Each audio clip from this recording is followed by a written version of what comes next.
let's say a word about dreams. We all have thoughts which we never knew we had. They are too uncomfortable, too incompatible with our adult self to be remembered. Yet they are often disturbing, rumbling under the surface like lava in a volcano. The dream is the royal road to these thoughts, the royal road to the unconscious. This is the story of how Sigmund Freud's ideas about the unconscious mind were used by those in power in post-war America to try and control the masses. Politicians and planners came to believe that Freud was right to suggest that hidden deep within all human beings were dangerous and irrational desires and fears.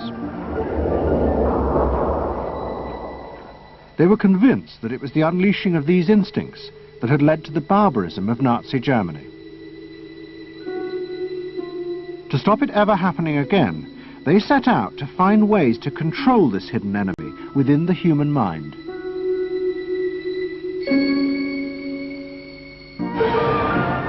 At the heart of the story are Sigmund Freud's daughter Anna and his nephew Edward Bernays, who had invented the profession of public relations.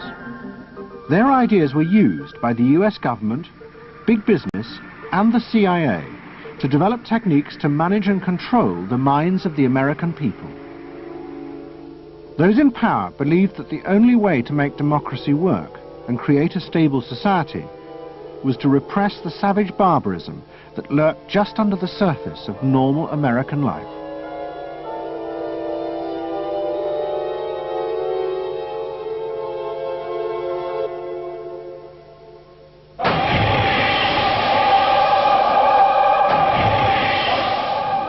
The story begins in the middle of the fierce fighting of the Second World War. As the fighting intensified, the American army was faced by an extraordinary number of mental breakdowns among its troops.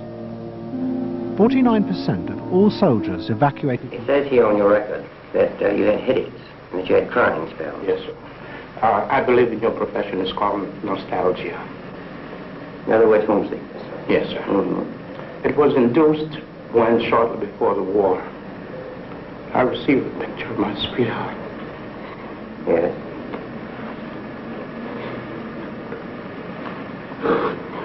Mm-hmm.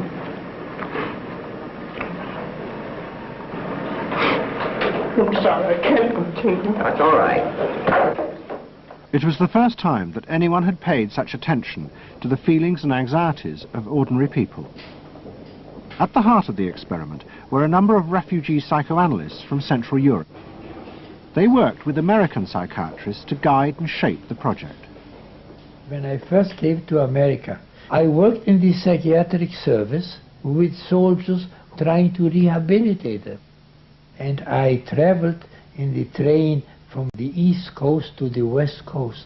I was enormously curious what goes on in all of those little towns that the train is passing. After my years in the army, I knew exactly what everybody was doing in the little towns. Because I saw so many people who came from there. And I understood their aspirations, their disappointments, and so forth. So it was as if somebody invited me to a privileged tour into the inner soul of America. I'm not doing this deliberately, so please believe me. I do believe you. A display of emotion is sometimes very helpful. I hope so, sir. Sure, it gets it off your chest. Well, sir, to be perfectly honest with you, I'm very much in love with my sweetheart. She has been the one person that gave me a sense of importance, and that through her cooperation with me, we were able to surmount so many obstacles. Take it easy now, just talk to... The psychoanalysts used techniques developed by Freud to take the men back into their past. They became convinced that the breakdowns were not the direct result of fighting. The stress of combat had merely triggered old childhood memories. These were memories of the men's own violent feelings and desires, which they had repressed because they were too frightening. Think deeply. Let's go back. When was it you... To the psychoanalysts, it was overwhelming proof of Freud's theory that underneath human beings were driven by primitive, irrational forces. You want that? World War II was a major shattering experience because I discovered the enormous role of the irrational in the lives of most people. That I can say, that I learned, that the ratio between the irrational and the rational in America is very much in favor of the irrational. That there is much greater unhappiness, much more suffering, much more. A sadder country than one would imagine it from the advertisements that you get. A much more problematic country. Victory in the Second World War was celebrated as a triumph of democracy. But in private, many policymakers were worried about the implications of the analysis of the soldiers. It seemed to show that underneath every American were irrational, violent drives. What had happened in Germany seemed to bear this out. The complicity of so many ordinary Germans in mass killings during the war showed just how easily these forces could break through and overwhelm democracy.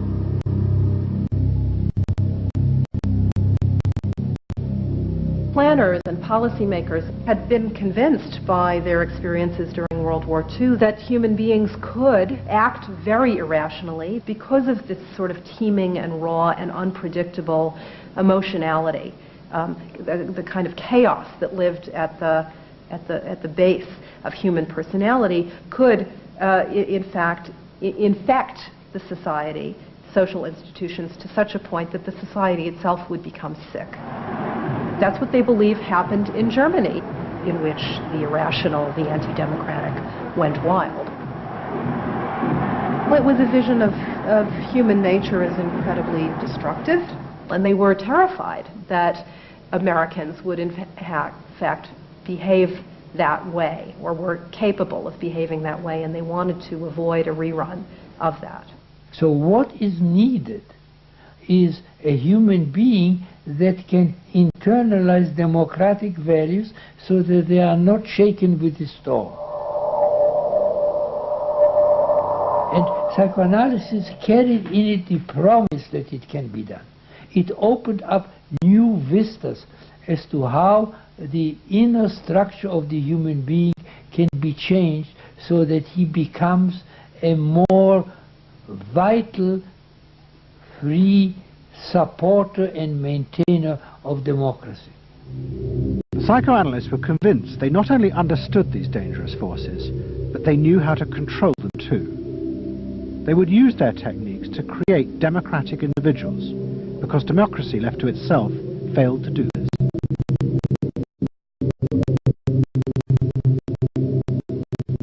The source of this idea was not only Sigmund Freud, but his youngest daughter, Anna. She had fled with her father to London before the outbreak of war, and after he died, Anna Freud became the acknowledged leader of the world psychoanalytic movement. She saw her job as to fulfill her father's dream of making his ideas accepted throughout the world. At the center of the Freud movement stood Tante Anna, because she managed to work herself into that position. She was recognized as that, and not just because she was a daughter. She worked on that. She was rather forbidding. She was not, to me, a warm person, not an aunt you could kiss or put your arms around. Not at all. And her whole life rotated around the spreading of psychoanalysis.